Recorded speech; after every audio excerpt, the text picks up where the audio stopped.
The first thing I noticed wasn't the overflowing mailbox or the dark windows. It was the silence. After 27 years of being Sarah's mother, I knew the sound of her home, even from the street. There should have been music drifting from the kitchen window, where she always kept the radio on while she cooked. There should have been the familiar hum of life. Instead, there was nothing. I stood on the cracked sidewalk, my arms full of the surprise gifts I'd driven 6 hours to deliver, and felt the first cold finger of dread trace down my spine. This wasn't right. None of this was right. "Excuse me, dear?" I turned to find an elderly woman approaching from the house next door, her face creased with concern. She had that look neighbors get when they're about to deliver bad news. The kind of expression that makes your stomach drop before they even open their mouth. "You must be Sarah's mother," she continued, wrapping a thin cardigan tighter around her shoulders despite the afternoon warmth. "I'm Mrs. Henderson. I live right there." She pointed to the tidy blue house with the rose bushes. "Yes, I'm Carol." My voice sounded strange, distant. "I came to surprise Sarah." "Is she?" Mrs. Henderson's face crumpled. "Oh, honey, didn't anyone tell you? Sarah's been in the ICU for 3 weeks now. Some kind of accident." The homemade cookies scattered across the sidewalk as the tin slipped from my numb fingers. The world tilted sideways, and I gripped the mailbox post to keep from falling. 3 weeks.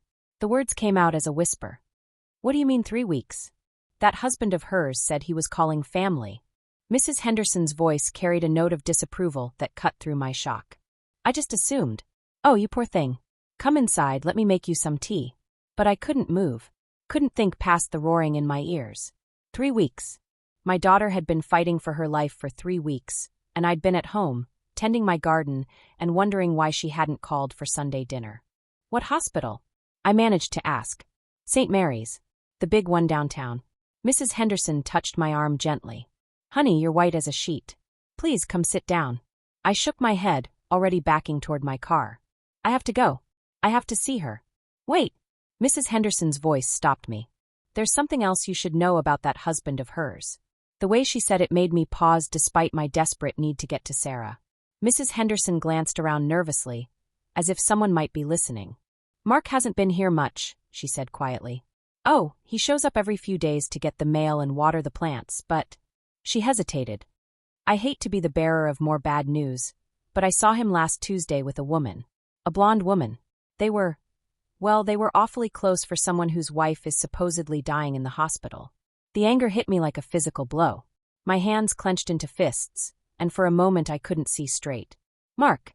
That smooth-talking charmer who'd swept my practical, sensible daughter off her feet 2 years ago.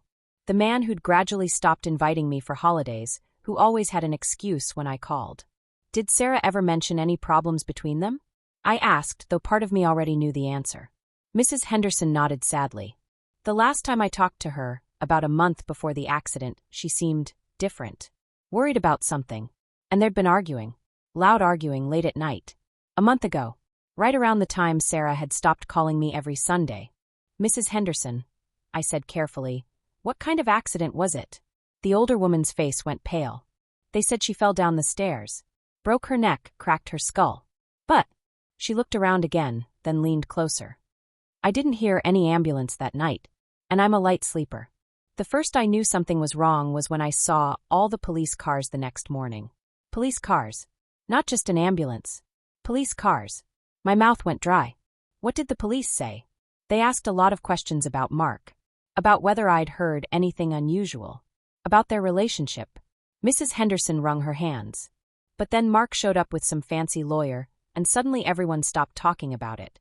I felt something cold and hard settle in my chest. This wasn't just about a daughter who'd stopped calling home. This wasn't just about a missed Sunday dinner or hurt feelings. This was about Sarah lying broken in a hospital bed while her husband paraded around town with another woman. This was about police asking questions that had suddenly been silenced by expensive lawyers. This was about my baby girl, and someone was going to pay. "Mrs. Henderson," I said, surprised by how steady my voice sounded, "I'm going to need you to tell me everything you saw, everything you heard. But first, I need to get to that hospital." She nodded, her eyes bright with something that might have been relief. "I've been praying someone in her family would come. I've been so worried, but I didn't know how to reach anyone." As I drove toward downtown, my mind raced faster than my old Honda could carry me. 3 weeks of silence. 3 weeks of Mark answering my calls with smooth excuses. 3 weeks of my daughter lying unconscious while I baked cookies and planned surprise visits. But what terrified me more than my own guilt was the growing certainty that Sarah's accident had been anything but accidental. And if that was true, if someone had hurt my daughter and then tried to cover it up, well, they'd made one crucial mistake. They'd messed with a mother's child. The hospital loomed ahead, all concrete and glass, and I pressed harder on the accelerator. I was coming, Sarah. Finally, after 3 weeks of lies and deception, Mama was coming. And I was bringing hell with me. Wanting to see what would happen next, subscribe to this channel to get to listen to more of our upcoming exciting stories. Click on the subscribe button now. Thank you. I spent the next 3 days at that hospital, sleeping in a chair that had seen better decades, living on coffee that could strip paint and cafeteria sandwiches that tasted like cardboard. But I wasn't leaving my baby girl's side, not for a minute. The nurses started treating me like furniture, a permanent fixture in room 347, and honestly, I preferred it that way. Less explaining, more watching over Sarah. On the 4th day, while Sarah was getting another CT scan, I decided to do some detective work. You don't raise 5 children and manage a household for 43 years without learning how to get to the bottom of things. I started with the simple stuff, calling the number Marcus had left. Disconnected. Of course it was. Then I called his office. Patterson Construction, a tired-sounding woman answered. This is Eleanor Patterson, Marcus's mother-in-law. I need to speak with him immediately about Sarah's condition. The silence on the other end stretched longer than Sunday service. Finally, Ma'am, I'm sorry, but Mr. Patterson hasn't been in for over a week. The payrolls bounced twice, and we haven't been able to reach him either. My heart started doing that fluttery thing it does when I'm about to discover something I don't want to know. What do you mean the payroll bounced? Ma'am, I probably shouldn't be telling you this, but since it's about Mrs. Patterson, the business checking account was cleaned out last Monday. We've got suppliers calling, employees not getting paid, and 3 job sites shut down because the insurance lapsed. I hung up that phone feeling like someone had just dumped ice water in my veins. Sarah's accident had been on a Tuesday. Marcus had emptied their business account the day before. That evening, when Sarah finally stirred, praise the Lord, I was right there holding her hand. Her eyes fluttered open, unfocused and confused, but the most beautiful sight I'd seen in days. Mom! Her voice was barely a whisper, hoarse from the breathing tube they'd removed that morning. I'm right here, sweetheart. Right here. I squeezed her hand gently, tears streaming down my cheeks. You're going to be okay. You're going to be just fine. She tried to sit up, winced, and fell back against the pillows. Marcus? Where's Marcus? And there it was, the question I'd been dreading. I looked into my daughter's bruised face, saw the hope and trust in her eyes, and felt my heart break into 1,000 pieces. How do you tell your child that the man she loved, the man she'd built a life with, had abandoned her in her darkest hour? He's handling some business matters, honey. Don't you worry about anything except getting better. But Sarah was always too smart for her own good, even with a head injury. I watched her face change as the fog cleared and reality started seeping in. She looked around the room, taking in the cheap flowers from the hospital gift shop instead of the elaborate arrangements Marcus usually sent. The single overnight bag I'd packed instead of the suitcase full of her things someone who loved her would have brought. How long have I been here, Mom? 6 days, sweetheart. And Marcus? I couldn't lie to her. I've never been good at lying to my children, and I wasn't about to start now when my baby needed the truth, however much it hurt. He was here for the first 3 days. Then he said he had urgent business and left a number. I paused, choosing my words carefully. That number's been disconnected, and according to his office, he cleared out the business accounts. I watched my daughter's face crumble, and it was like watching someone die right in front of me. She turned her head away from me, staring at the bland hospital wall, and I saw her shoulders start to shake with silent sobs. Sarah, honey, how bad are the bills, Mom? Trust my practical girl to cut right to the heart of it. We'll figure it out. That's not for you to worry about right now. She turned back to me, and the look in her eyes was pure steel. My steel, the steel that runs in the women of our family like a river of strength. How bad? I sighed. There was no point in sugarcoating it. Bad. Real bad. But honey, we're family. Will. I don't have insurance, do I? She interrupted. If he cleaned out the accounts, he probably stopped paying the premiums too. I nodded, unable to speak around the lump in my throat. Sarah closed her eyes and took a shaky breath. I need to see the bills. I need to know exactly how much we're talking about. Sarah, you just woke up. You need to rest and heal. Mom. She opened her eyes and gave me that look that brooked no argument. The same look I'd perfected raising 5 stubborn children. I need to see them. All of them. So I showed her. Every devastating line item, every procedure, every night in the ICU. The ambulance ride, the emergency surgery to stop internal bleeding, the second surgery to repair her shattered collarbone, the third to set her broken ribs properly. The medications, the tests, the specialists who paraded through like expensive parade floats. $247,000 and climbing. Sarah stared at the papers for a long time, her face getting paler with each page. Finally, she set them aside and looked at me with those green eyes that matched my own. I'm going to lose the house, aren't I? We'll figure something out. Mom, stop. Her voice was stronger now, and I heard something in it that reminded me of myself at her age, facing down bill collectors and creditors after her father's business went under. I'm going to lose everything. The house, the car payments, probably my credit for the next decade. And Marcus. She laughed, but there was no humor in it. Marcus is probably in Florida or California, or wherever men go when they run away from their responsibilities. I wanted to argue with her, to tell her she was wrong, that there had to be some explanation. But I'd seen this before.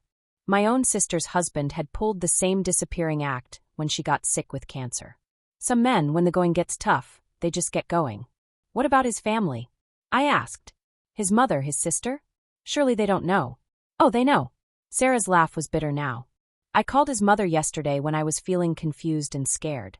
Asked if she'd heard from Marcus. You know what she said? She said I was a grown woman, and I needed to handle my own problems. Then she hung up on me. The rage that swept through me was so intense I had to grip the arms of that uncomfortable hospital chair to keep from throwing something. How dare they?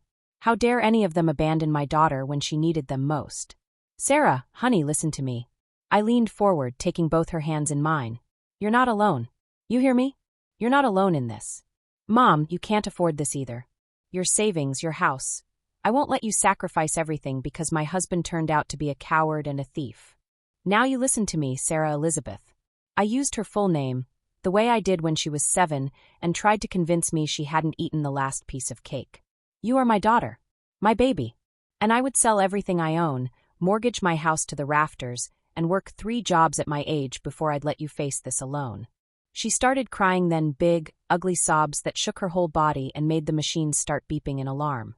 I climbed right up on that narrow hospital bed and held her like I did when she was small and had nightmares, whispering all the things mothers whisper when the world has shown its cruel face to their children. I loved him, Mom, she sobbed against my shoulder. I really loved him. I thought we were building something together. I know, sweetheart. I know. How could he do this? How could he just leave me here to die? Because he's weak, I said, and I meant it. Because when life demanded that he be a man, he chose to be a coward instead. But that's on him, not on you. You hear me? His weakness doesn't say anything about your worth. We sat there for a long time, my daughter crying out 6 days of fear and betrayal while I held her and planned. Because that's what mothers do, we plan.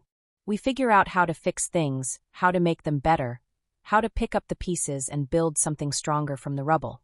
When Sarah finally cried herself out, I helped her lie back down and smoothed her hair away from her face.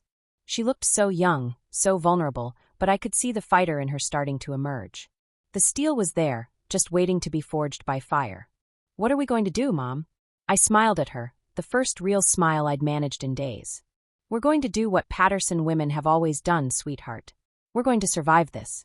We're going to figure it out, step by step, and we're going to come out stronger on the other side. But how? The bills, the house, everything. One thing at a time. First, you're going to get well. Really well, not just patched up enough to leave. Then we're going to sit down and make a plan. We're going to talk to lawyers about Marcus and that money he stole. We're going to negotiate with the hospital about payment plans. We're going to figure out what assets you have left and how to protect them. Sarah nodded slowly, and I could see the wheels turning in her head. She was already thinking, already planning, and that gave me hope. And then, she asked, and then we're going to build you a new life. A better life. One where you don't need to depend on anyone who might decide to run away when things get hard. She squeezed my hand. I'm scared, Mom. Good, I said firmly. Being scared means you're alive, and being alive means there's still fight in you. And Patterson women? We don't go down without a fight. Outside the hospital window, the sun was setting over the city, painting the sky in shades of orange and pink. It looked like hope, like new beginnings, like the promise that even the darkest nights eventually give way to dawn. My daughter had lost her husband, her home, her financial security, and nearly her life. But she still had something that couldn't be bought or sold or stolen by weak men who ran away when life got hard. She still had family. She still had love. She still had the strength of generations of women who had faced down worse and lived to tell the tale. And sometimes, when everything else is gone, that's more than enough to start over. Wanting to see what would happen next, subscribe to this channel too. Get to listen to more of our upcoming exciting stories. Click on the subscribe button now. Thank you. I stared at that phone screen until my eyes watered, but it wasn't from looking too long. It was from pure, unadulterated rage. There was my son-in-law, that lying, cheating, stealing piece of garbage, toasting his soulmate, while my daughter lay unconscious in a hospital bed, racked up medical bills that would bankrupt a small country, and fought for every breath. The blonde looked young enough to be his daughter, all fake eyelashes and duck lips, hanging off his arm like a designer purse. She was wearing diamonds, big, flashy ones that caught the Paris sunlight. Diamonds that I was willing to bet came from the jewelry charges I'd just seen on their credit card statement. I screenshot that photo faster than you could say adultery. Then I started scrolling through his timeline. Oh, this man had been busy. Real busy. While Sarah was planning their future, apparently Marcus was planning his exit strategy with Miss Silicon Valley here. Posts from 3 weeks ago. Business trip to evaluate new opportunities briefcase. With a picture of him at some fancy restaurant, but if you looked close, you could see manicured nails and blonde hair reflected in the wine glass. 2 weeks ago. Sometimes you have to take risks to find your true happiness glowing star. Standing in front of what looked like a jewelry store. 1 week ago, the day before he cleaned out their accounts. Big changes coming. Life's too short to settle rocket airplane. And then, radio silence until yesterday's Paris post. I was shaking so hard I nearly dropped the phone. This wasn't just abandonment. This wasn't even just theft. This was calculated, premeditated destruction of my daughter's life while she lay dying. This monster had been planning this for weeks, maybe months, just waiting for the right moment to execute his escape plan. I looked over at Sarah, still pale as a ghost but breathing on her own now, thanked the Lord, and felt something in my chest catch fire. This was my baby girl. My youngest. The one who still called me every Sunday, who brought me flowers just because it was Tuesday, who cried at commercial with puppies and gave her last dollar to homeless people. And this worthless excuse for a man had used her, stolen from her, and left her to die alone. Well, not on my watch. I marched myself down to the hospital's business office like a woman on a mission from God himself. The financial counselor, a sweet-faced young man named David who looked like he'd never seen a day of hardship in his life, greeted me with that practiced sympathy they teach them in customer service school. Mrs. Patterson, I understand you're here about your daughter's account. Now, I want you to know we're committed to working with families during difficult times. Son, I interrupted, and my voice had that tone that made grown men step back. I need you to understand something. My daughter is the victim of multiple felonies. Her husband cleaned out their accounts while she was unconscious, and has fled the country with another woman. I need documentation of every bill, every charge, every penny owed, and I need it yesterday. David's professional smile wavered. Well, ma'am, I can certainly provide you with account statements, but as for the insurance situation. What insurance situation? But I already knew. Lord help me, I already knew. Well, it appears the premiums hadn't been paid for over 2 months. The policy lapsed on the 15th of last month. I assumed you were aware. 2 months. He'd stopped paying their health insurance 2 months ago. While Sarah was making dinner plans and talking about starting a family, he was already cutting her loose, making sure when his plan went into motion, she'd be left with nothing but debt and devastation. I felt something cold and calculating settle into my bones, replacing the hot rage with something far more dangerous, purpose. David, honey, I said, my voice sweet as peach tea now, I need you to flag this account for fraud investigation. And I need you to hold off on any collection actions until I can get some legal matters sorted out. Can you do that for me? His eyes widened. Fraud investigation? Ma'am, if there's been actual fraud. Oh, there's been fraud, all right. Grand larceny, theft, abandonment, Probably insurance fraud too when the investigators get done with him. This man stole over $200,000 from joint accounts while his wife was in a coma. He's currently in Paris posting pictures on social media with his girlfriend, spending stolen money. I pulled up the Facebook post and showed him. David's face went white. "Jesus," he whispered, then caught himself. "Excuse me, ma'am. I'll need to contact our legal department immediately." "You do that. And David, make copies of everything. Every bill, every charge, every interaction. I have a feeling we're going to need a paper trail, so long it'll reach from here to Paris." Next stop was the police station. Now, I've never been one to involve law enforcement in family matters, but this had moved way past family into criminal territory. The detective who took my statement, a tired-looking woman about my age named Rodriguez, listened with the kind of attention that told me she'd seen this kind of thing before. "Mrs. Patterson, I have to tell you, these kinds of cases are difficult. He's out of the country, the accounts were joint, and proving intent can be challenging." "Detective Rodriguez," I said, spreading out every piece of evidence I'd gathered on her desk like I was laying down a royal flush. "I've got bank records showing systematic draining of accounts, credit card receipts for luxury purchases while his wife was unconscious, insurance policies canceled without her knowledge, and social media posts showing him living it up in Paris with another woman. If that's not intent, I don't know what is." She picked up the printout of the Facebook post and shook her head. "Some people have no shame. But you know what? The social media posts might actually help us. Shows consciousness of guilt.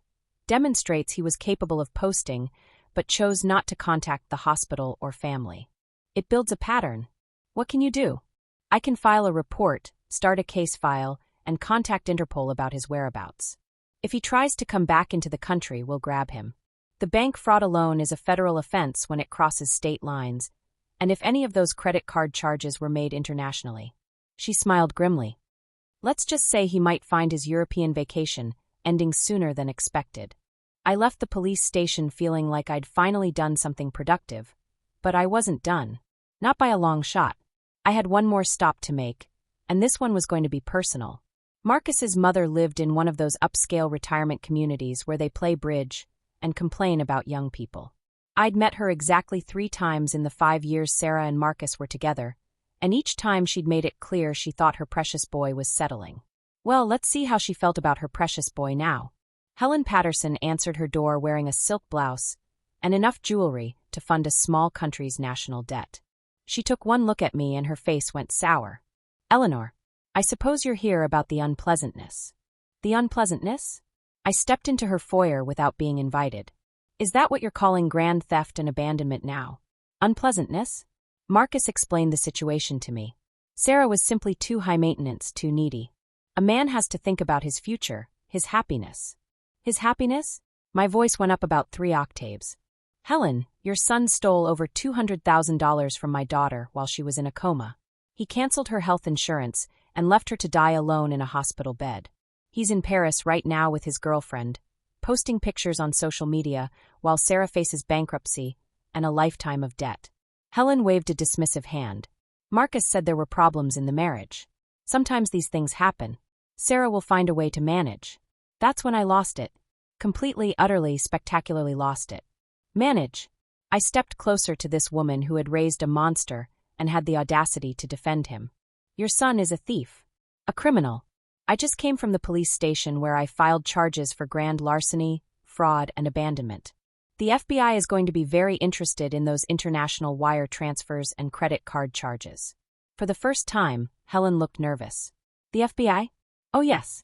When you steal money and flee the country, that becomes a federal matter. Your precious Marcus is now an international fugitive. I hope Paris is worth it, because he's never coming home." I pulled out my phone and showed her the Facebook post. "This is your son, Helen. 36 hours ago. Living it up on stolen money while his wife fights for her life." Helen's face went white as she stared at the photo. Marcus said he was handling business. He said Sarah would be fine. Sarah will be fine, but not because of anything your family did. She'll be fine because she has people who actually love her, people who don't run away when life gets hard. She'll be fine because she's stronger than your weak, selfish son ever deserved." I headed for the door, then turned back. "Oh, and Helen? When the FBI comes asking questions, and they will, you might want to think real hard about whether you want to be charged as an accessory.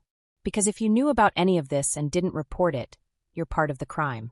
I left her standing there in her fancy foyer, probably wondering if her bridge club would still invite her to play when her son's face was on the evening news. But I wasn't done.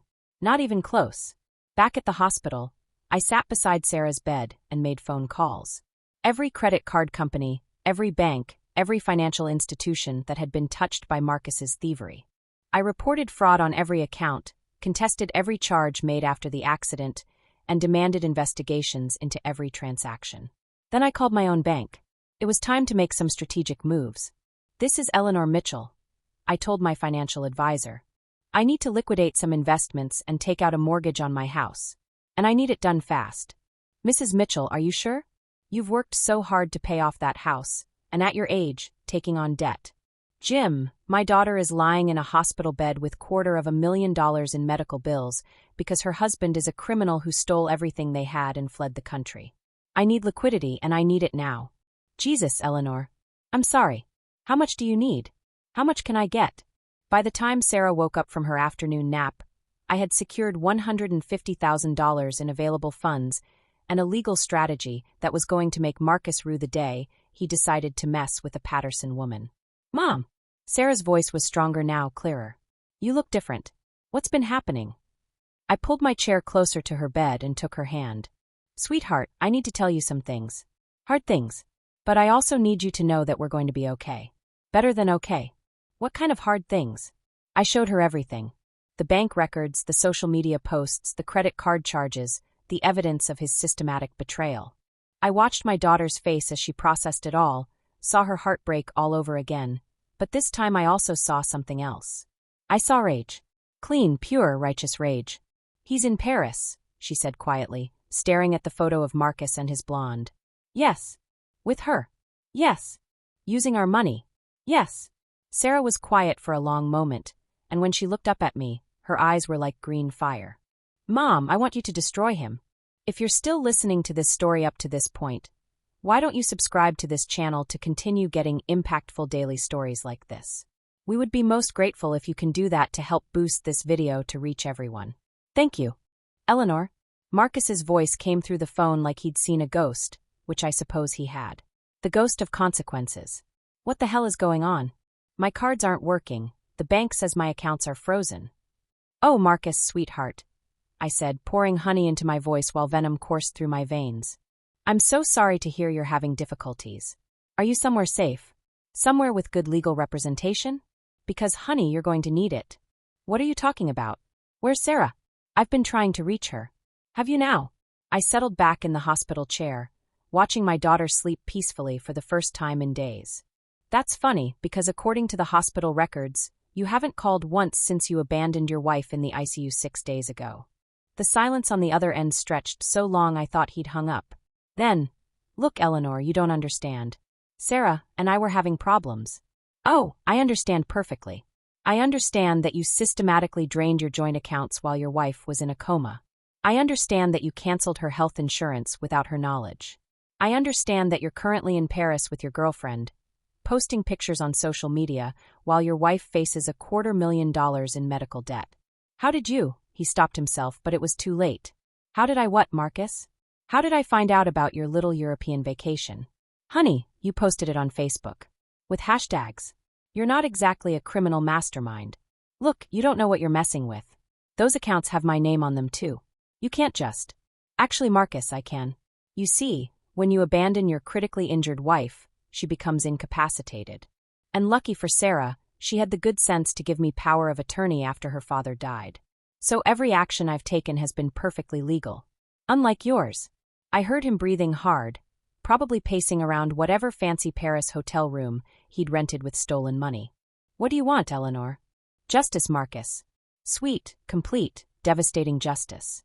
But since you asked so nicely, let me tell you what's going to happen. First, you're going to return every penny you stole from those accounts. Every penny spent on your girlfriend, every fancy dinner, every first-class ticket, every piece of jewelry. All of it. I can't do that. The money's been spent. Then you better figure out how to unspend it. Because second, you're going to pay every medical bill your wife has incurred as a result of your abandonment and insurance fraud. All $247,000 and counting. Insurance fraud? I never.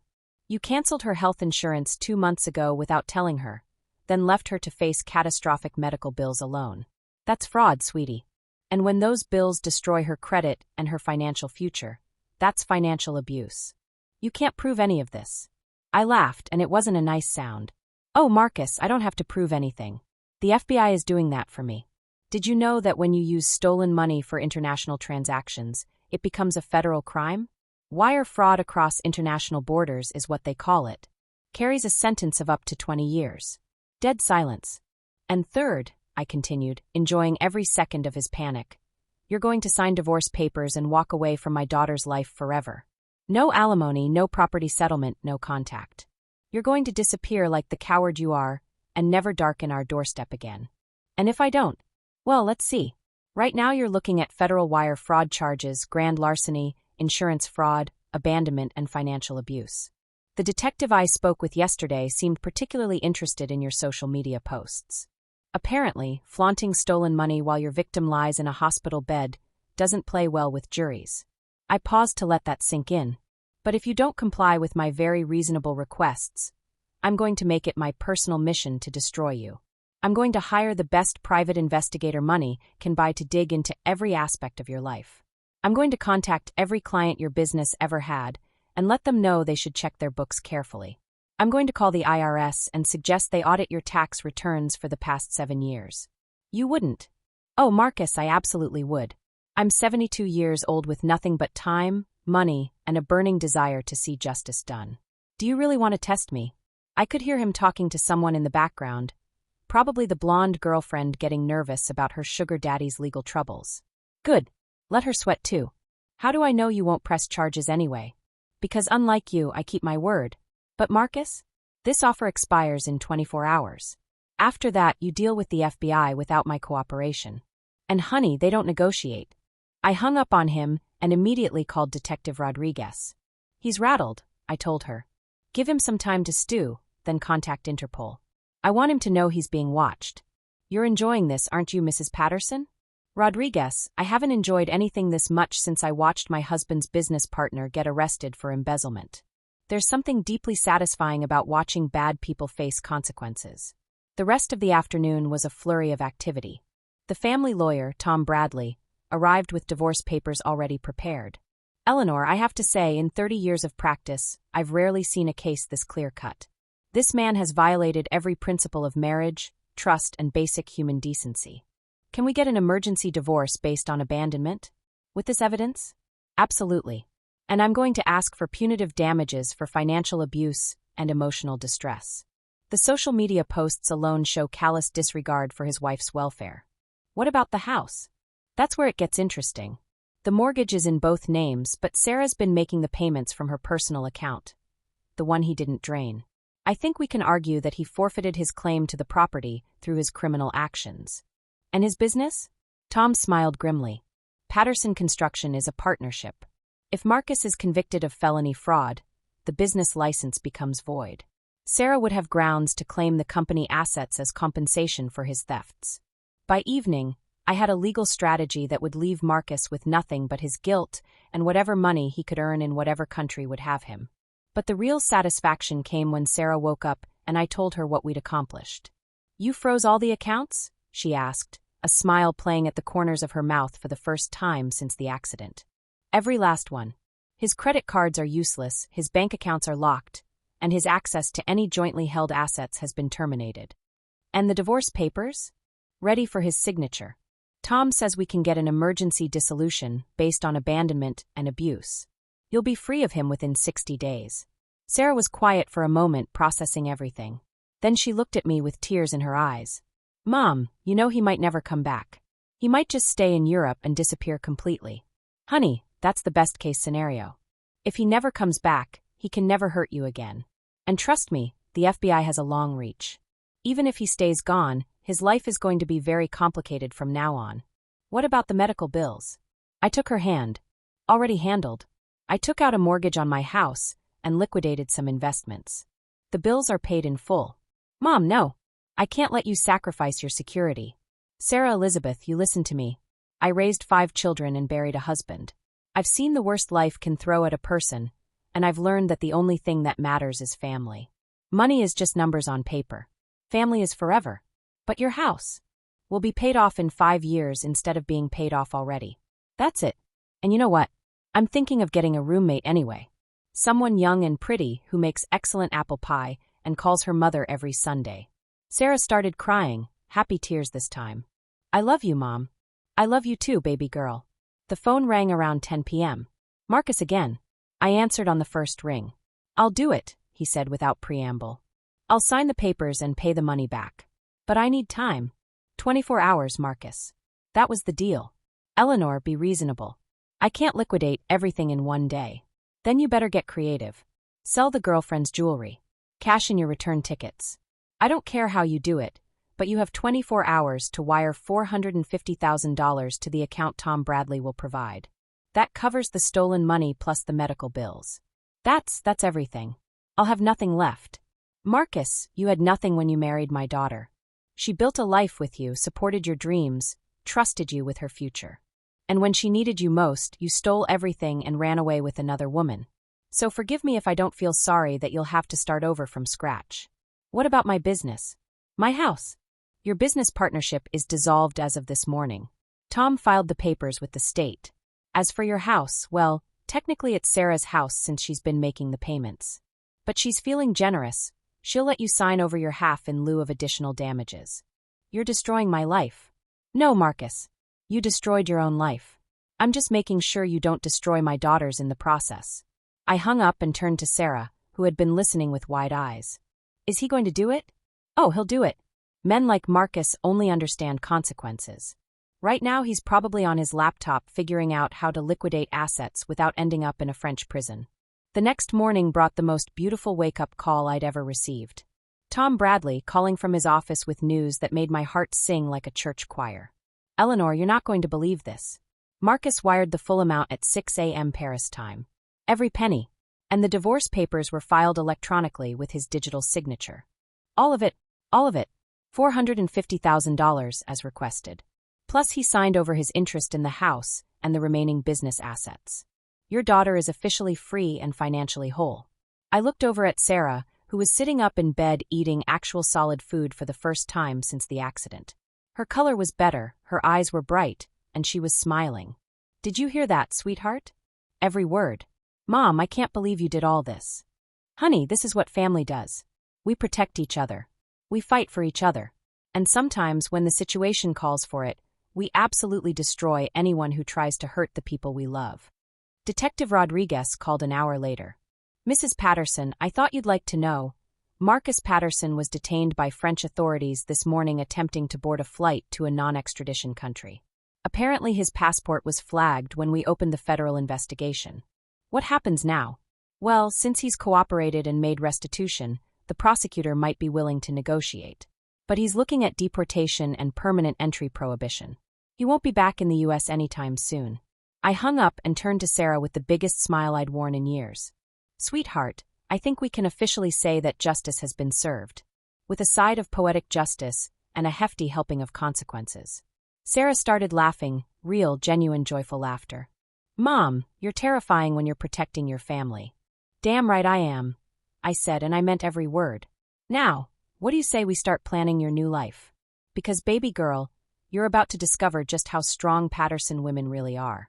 If you're still listening to this story up to this point, why don't you subscribe to this channel to continue getting impactful daily stories like this? We would be most grateful if you can do that to help boost this video to reach everyone. Thank you. The next few hours were like watching the world's most satisfying soap opera, except it was my real life, and I had front row seats to every delicious minute.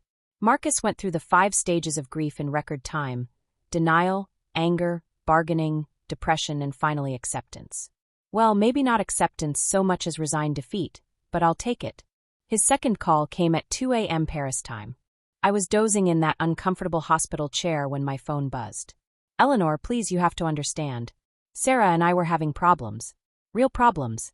I needed space to think, to figure things out. You needed space to spend her money on another woman while she was dying? I asked, my voice cutting through his desperation like a hot knife through butter. That's a funny way of thinking, Marcus. It's not what it looks like. It looks like adultery, abandonment, and theft. What part am I misunderstanding? He tried every trick in the book. First, he claimed the blonde was just a friend. Someone going through a rough divorce who needed support. When I reminded him about the jewelry purchases and romantic dinners, she became his sister. My half-sister from my father's second marriage. You've never met her. When I pointed out that kissing your sister like that would be illegal in most states, she transformed into a business colleague. We were discussing investment opportunities in European markets. With each pathetic lie, I felt more justified in everything I was doing. This man wasn't just a cheater and a thief. He was a coward who couldn't even own up to his actions when caught red-handed. Marcus, I finally said, cutting through his latest fabrication, I'm going to tell you exactly where you can find your wife if you actually care to cut your European vacation short and be a husband for once in your miserable life. She's in Presbyterian General Hospital, room 347, ICU ward. She's been there for 8 days fighting for her life, while you've been fighting to get your credit card to work at fancy restaurants. Eleanor, I can explain. The time for explanations is over. You have 18 hours left to meet my demands, or you can explain everything to the FBI. I hung up and felt a deep satisfaction settle into my bones. But the real miracle was happening right in front of me. Sarah had started showing signs of improvement, almost as soon as I'd started making those phone calls. It was like she could sense that someone was finally fighting for her, finally taking care of business while she focused on healing. The doctors called it remarkable. Her brain activity increased dramatically, her vitals stabilized, and the swelling in her brain reduced faster than they'd expected. Dr. Martinez, the neurologist who'd been overseeing her care, pulled me aside Thursday morning with news that made my heart soar. Mrs. Mitchell, I've been practicing medicine for 23 years, and I've rarely seen recovery this rapid. It's like she's been waiting for something, and now that she has it, her body is responding beautifully. What kind of recovery are we talking about? Full recovery. No lasting damage that we can detect. Her motor functions are returning, her cognitive responses are excellent, and we should be able to remove the last of the monitoring equipment by tomorrow. That afternoon, while Marcus was probably scrambling around Paris, trying to liquidate assets and figure out how to wire money internationally, my beautiful daughter opened her eyes and looked right at me. Mama. Her voice was hoarse from the breathing tube, but it was the most beautiful sound I'd ever heard. I'm right here, baby girl. Right here. I squeezed her hand gently, tears streaming down my face. You're going to be okay. Everything's going to be okay now. She blinked slowly, taking in the hospital room, the machines, the reality of her situation. How long? 8 days. Marcus. But there was something in the way she asked it. Not hope or longing, but a kind of weary resignation, like she already knew the answer. So I told her everything. About finding the empty accounts, the Paris posts, the blonde girlfriend, the systematic betrayal. I told her about the police reports, the frozen accounts, the divorce papers. I expected tears, expected heartbreak, expected the kind of devastating grief that comes from discovering your entire life was built on lies. Instead, my strong, incredible daughter smiled, actually smiled, and squeezed my hand. I was wondering when you'd figure out what kind of man I married, she whispered, her voice getting stronger with each word. I've been planning to leave him for months, but then the accident. My mouth fell open. You knew. Oh, Mama, I knew. I've known for a long time. The late nights, the mysterious business trips, the way he'd guard his phone like it contained nuclear secrets. I hired a private investigator 3 months ago. Sarah Elizabeth, why didn't you tell me? She tried to sit up, winced, and settled back against the pillows. Because I wanted to do it right. I wanted evidence, documentation, proof of his affairs, and his financial irresponsibility. I was working with a lawyer, building a case that would protect me when I filed for divorce. What lawyer? Jennifer Hawkins downtown. She specializes in high-asset divorces where one spouse is hiding money or cheating. We were supposed to file the papers next month, after I'd gathered more evidence of his affairs. I stared at my daughter in amazement. You've been investigating your own husband? Marcus isn't as smart as he thinks he is. He used our joint credit card to pay for hotel rooms with his girlfriend. He charged jewelry and flowers to our business account, jewelry and flowers that never made it home to me. He even used our shared computer to book flights and make restaurant reservations for his romantic getaways. How long has this been going on? The affairs? About 2 years that I can prove, probably longer. The financial stuff started getting really bad about 6 months ago. He was moving money around, making cash withdrawals, paying for things in ways that wouldn't show up on our regular statements. I think he was planning to clean out our accounts and disappear with her all along. The accident just accelerated his timeline. Exactly. He probably saw it as the perfect opportunity. I'd be too injured to stop him, too focused on recovery to notice the missing money until it was too late. I felt a surge of pride so strong it nearly knocked me over. My daughter hadn't been a victim. She'd been a detective, gathering evidence and building her case like the smart, strong woman I'd raised her to be. So when you woke up and I told you what I'd done, I was so proud of you, Mama, and so relieved that someone else finally saw through his act. Marcus came back from Paris 3 days later to find a world that had completely turned against him. The divorce papers were waiting at his mother's house, along with a restraining order that prohibited him from coming within 500 feet of Sarah or the hospital. He tried to contest everything, of course, hiring some cheap lawyer who probably graduated last in his class. But between the evidence Sarah had been collecting for months and his own social media posts proving adultery and abandonment, it was over faster than a summer thunderstorm. The judge took one look at the Facebook photos of him toasting his soulmate while his wife lay in a coma and awarded Sarah everything. The house, the business assets, full restitution for the stolen money, and punitive damages for emotional distress. Your Honor, Marcus's lawyer had tried to argue, my client was under extreme emotional stress. Mr. Patterson was under extreme emotional stress? Judge Williams had interrupted, her voice like ice. What about his wife, who was fighting for her life in the ICU while he was posting vacation photos on social media? I've seen a lot of disgusting behavior in my courtroom, counselor, but this ranks right up there with the worst. The whole thing was finalized in 6 weeks. Sarah got the house free and clear, plus the remaining business assets, plus damages that essentially guaranteed she'd never have to worry about money again. Marcus got exactly what he deserved, nothing. Sarah recovered beautifully, stronger than ever, and moved back home with me while she figured out her next steps. She could have stayed in the house, it was hers now, after all, but she said she wanted to start fresh somewhere that didn't have his fingerprints all over it. Besides, she told me one evening as we sat on my front porch drinking sweet tea and watching the sunset, I like having my mama close by. Turns out you're pretty good backup when life gets complicated. I'm just glad you're okay, sweetheart. Really okay. More than okay, Mama. For the first time in years, I feel like myself again. I didn't realize how much of myself I'd lost trying to make that marriage work, trying to pretend I didn't see what was right in front of my face. As for Marcus? Well, let's just say that what goes around comes around with interest. His blonde girlfriend found out about the wife he'd abandoned in the ICU. Turns out she had some moral standards after all, and left him high and dry in Paris. He had to borrow money from his mother just to get home, and when he did, he found that word had gotten around. His business partners wanted nothing to do with him. His clients canceled their contracts. Even his country club revoked his membership. Apparently abandoning your critically injured wife doesn't play well with the golf crowd. He lost his job when his boss, a family man with 3 daughters of his own, learned about the situation from one of the many people who'd read about it in the local paper. Judge Williams hadn't sealed the divorce records, so every sordid detail became public knowledge. Last I heard from Helen, he was living in her basement, working at a used car lot, and trying to rebuild his credit. Helen herself had become something of a pariah at her retirement community. Turns out her bridge club didn't approve of raising sons who abandoned their wives in hospitals.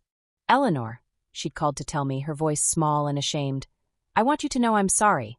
I didn't know, if I had known what he'd really done. Helen, you knew enough. You knew your son had left his wife in the hospital, and you defended him anyway. That tells me everything I need to know about your character. I'd hung up on her, but not out of anger. I just didn't have time for people who enabled bad behavior and then acted surprised when it came back to bite them. As for me, I learned that sometimes being a mama means being a mama bear, and there's no shame in protecting your cubs, no matter how old they get. I also learned that my daughter was even stronger and smarter than I'd given her credit for, which is saying something. The whole experience brought us closer together in ways I never expected. Sarah started calling me every day, not just Sundays. She'd come over for dinner twice a week, and we'd spend hours talking about everything. Her plans for the future, my stories from the past, our hopes and dreams, and the kind of life she wanted to build for herself. And that, honey, is how a grandmother's surprise visit turned into the best thing that ever happened to my daughter's future. #epilogue Today, 2 years later, Sarah runs her own successful consulting business, helping other women navigate divorce and financial abuse. She speaks at seminars, writes articles for legal journals, and has become something of an expert on protecting assets when marriages go bad. She always says that sometimes the worst thing that happens to you opens the door to the best thing waiting for you. Her house, our old family home that she bought from me and completely renovated, is filled with laughter again. She's dating a nice man named David, who's a pediatric nurse at the children's hospital. He knows her story, respects her strength, and treats her like the queen she is. They're taking things slow, which I approve of entirely.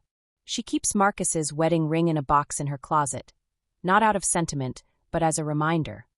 It reminds me to trust my instincts, she told me. I knew something was wrong for years, but I kept making excuses. Never again.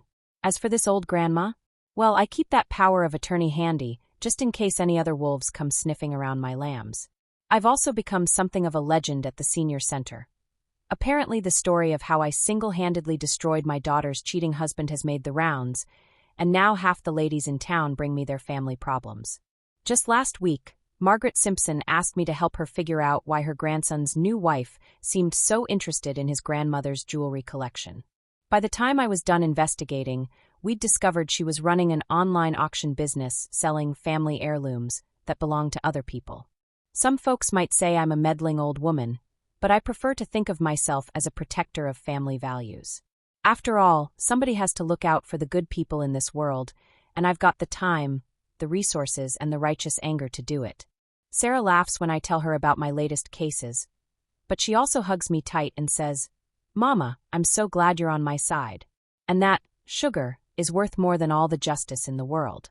Thank you for watching this video. Subscribe, like, and share this video to continue listening to this type of story daily, and also to appreciate this community too. I would like to hear your wonderful opinion about this story. Please comment below.